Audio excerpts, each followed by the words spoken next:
Dans une mise à jour relativement récente, Microsoft avait introduit dans Windows la possibilité de faire des dossiers dans le menu démarrer. Et bien là, ce que je vais te montrer, ça permet de faire la même chose, mais pas dans le menu démarrer, dans la barre des tâches, ce qui est beaucoup plus pratique et ça évite d'avoir 50 000 applications alors qu'en fait tu peux les regrouper et que ce soit beaucoup plus ergonomique. Alors le logiciel en question est gratuit, open source, dispo du coup sur GitHub et il ne présente, dans mon cas en tout cas, aucun bug. J'ai cherché un peu, j'ai pas vu spécialement de bug remonté, donc il doit être relativement stable. Je le précise tout de suite, il peut quand même avoir des bugs, c'est des logiciels externes, on sait jamais. Alors pour le mettre en place, évidemment, il va falloir l'installer, donc tu as le lien en description pour App Group, donc le nom de cette application. Pour la télécharger, c'est très simple, tu vas dans Release, tu cliques sur la dernière version, donc là qui date de 1 mois dans mon cas, tu descends un peu et tu peux télécharger tout simplement, bam, tout en dessous. Alors je te conseille de télécharger le Bundle Setup, donc tu cliques ici, ça se télécharge. Ensuite, une fois qu'il est téléchargé, tu peux tout simplement ouvrir App Group directement, donc tu double-cliques, tu fais oui. Ensuite, tu vas pouvoir bien mettre, si tu veux, un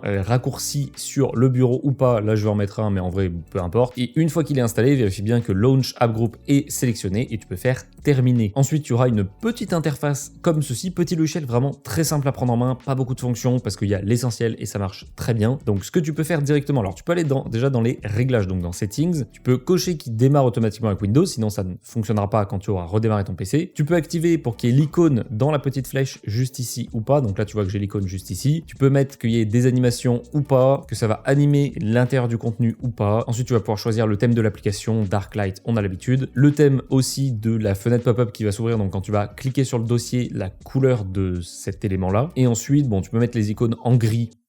Pourquoi pas. Et sinon, tout en dessous, tu peux mettre que ça se mette à jour automatiquement et rechercher s'il y en a une dispo manuellement. Une fois que tu as fait tes petits réglages, tu peux donc quitter et cliquer sur plus. Donc là, ce que tu vas faire, c'est tout simplement créer un groupe que tu vas nommer. Donc par exemple, mon groupe, je vais l'appeler Adobe pour mettre tous mes logiciels de la suite Adobe regroupés pour que ce soit plus simple parce qu'il y en a facilement beaucoup. Ensuite, une fois que ça c'est fait, je vais pouvoir cliquer sur plus pour ajouter des applications. Donc là, je vais pouvoir aller chercher mon application. Mon application Adobe est dans le lecteur C, dans Programme, Adobe, et ensuite j'en ai plein. Donc là je vais ajouter par exemple Premiere Pro, que je vais aller chercher l'exécutable juste ici. Donc là ça m'a ajouté Premiere Pro. Je vais faire ça avec d'autres logiciels. Donc du coup là je vais faire que des logiciels Adobe, mais par exemple Audition, et je vais mettre par exemple Photoshop. Évidemment tu peux en ajouter beaucoup plus, là c'est juste pour l'exemple. Donc là j'ai mes 3 logiciels Adobe. Je peux évidemment les déplacer pour en mettre un tout en haut, l'autre un peu plus bas, etc. Bref, tu peux régler comme tu veux. Tu peux également les éditer avec le petit crayon, donc pour changer le logo, changer le titre. Donc par exemple là je vais mettre Premiere Pro tout simplement au lieu de Adobe Premiere Pro. Donc là, j'ai changé les noms. Je peux évidemment les supprimer juste ici. Et tu peux également personnaliser un peu plus. Bon, ça, on va le voir quand je vais l'ajouter, mais avec la petite option paramètres. Une fois que ça c'est fait, si tu veux les icônes comme ça, donc comme moi, tu cliques dessus et tu fais Grid Icône. Ça va te mettre automatiquement les icônes que tu as sélectionnées dans l'ordre que tu as mis. Sinon, tu cliques dessus, tu fais Regular Icône. Et là, tu peux mettre tout simplement l'icône que tu veux sur ton PC, aller en télécharger à droite, à gauche, etc. Mettre ce que tu veux. Une fois que c'est fait, tu peux faire Save. Tu as ton petit groupe qui va être ajouté juste ici. Et là, ce que tu vas pouvoir faire, c'est rester appuyé, donc pour faire du drag and drop. Le drop ici, tu vas voir que ça te met lien et tu peux le lâcher. Et là, tu as tout simplement l'icône avec les dossiers. Bon, moi, c'est en transparent parce que c'est un thème Windhoek, mais toi, normalement, ça sera avec le thème du coup de ta barre des tâches, donc pas forcément transparent. Alors, je rajoute un problème que j'ai eu post-montage, par exemple. Peut-être que tu ne pourras pas drag and dropper des icônes,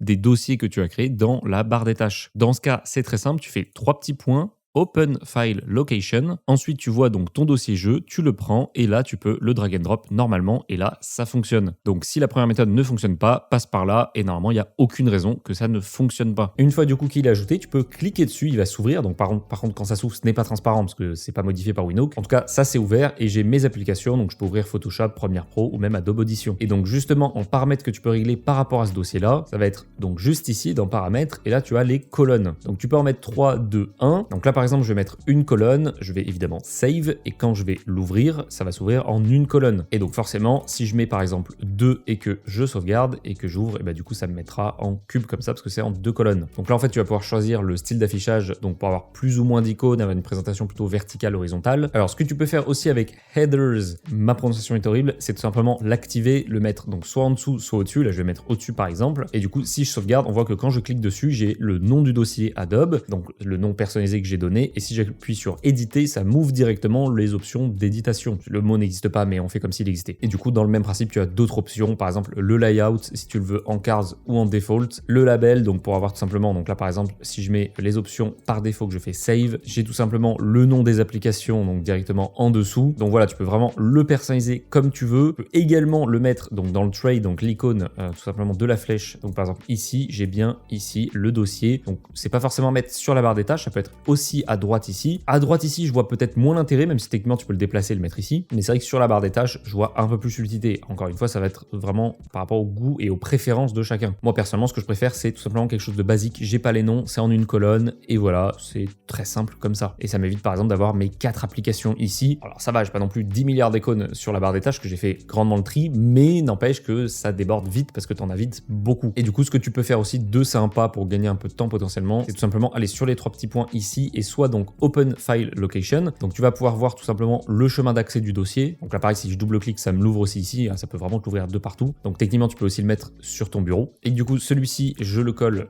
ici et que je double-clique, ça m'ouvre directement le raccourci sur le bureau, ce qui peut être très pratique aussi. Donc en début de vidéo, quand je disais que c'était vraiment la barre des tâches, c'était plus parce que c'est très spécifique à la barre des tâches. Enfin, je trouve que c'est plus utile sur la barre des tâches, mais techniquement, ça fonctionne de partout. On l'a vu, système tray, barre des tâches, sur le raccourci bureau directement. Bref. En vrai, de partout. Et du coup, dernière option sympa dans les 3 petits points. Alors, tu peux delete évidemment, mais surtout, tu peux dupliquer. Ça te permet de potentiellement réutiliser les mêmes applications rapidement au lieu d'à chaque fois créer, rechercher l'exécutable, le rajouter, etc.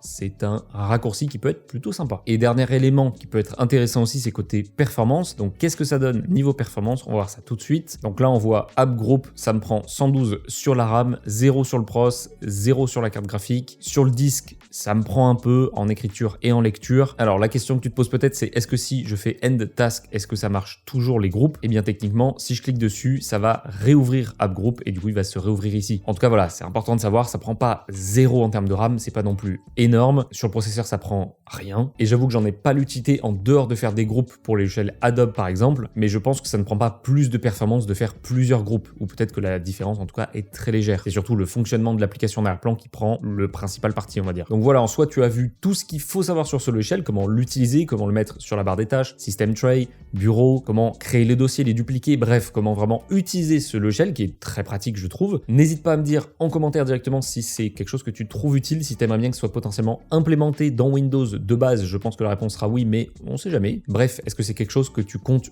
utiliser, qui t'est vraiment utile, ou c'est plus un gadget? C'est possible aussi. Et évidemment, si c'est pas déjà le cas, eh bien, je t'invite à t'abonner directement pour ne pas louper les prochaines vidéos. En plus, on a passé le cap des 25 000 abonnés, c'est quand même symbolique, la moitié de 50 000, c'est pas rien. Donc, merci beaucoup et je vous dis à très bientôt pour une ou plusieurs prochaines vidéos.